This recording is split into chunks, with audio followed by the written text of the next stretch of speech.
Today we're going to talk about succession planning. Does it sound scary? Why is it necessary? And what the heck is it?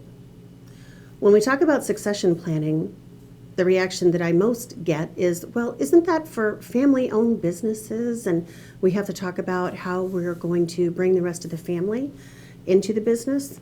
The answer is not necessarily. The type of succession planning that we are addressing today is all about building your bench. How many companies have we seen in our industry that have leadership in place that will be retiring in the next few years?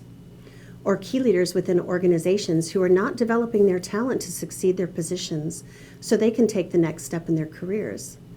The answer is more companies than I want to see in this position. No matter the size of your organization, you need to have a succession plan.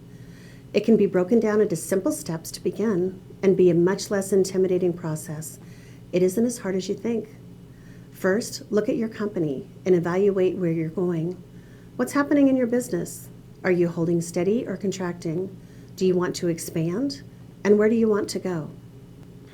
Once you have that down, the next step is to do a SWOT analysis on your organizational structure. Begin with your key employees, the ones vital to your operations. Do you have the right people in those roles? Do you need to realign a role? Possibly combine or eliminate a role? Succession planning requires a hard look at each of your key employees and to determine if they have the core competencies and skill sets to get to the next level.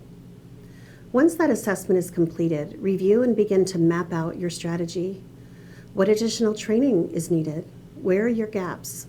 Developing leaders versus developing a manager are two very different things, so make sure that you pay attention to leadership development.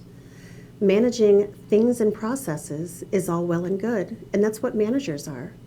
But managing people and inspiring people to follow is a skill that should be taught and focused upon. Do you need to hire? Look internally first. Do you have a diamond in the rough that needs a little polishing? I'm always amazed when I am working with companies at the number of rough diamonds that are already a part of the organization.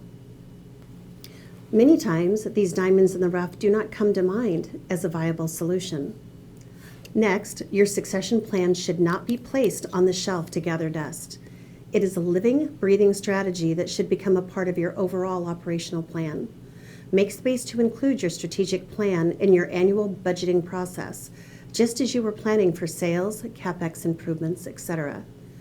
I don't think I've seen a team that is successful long-term without a solid bench behind them.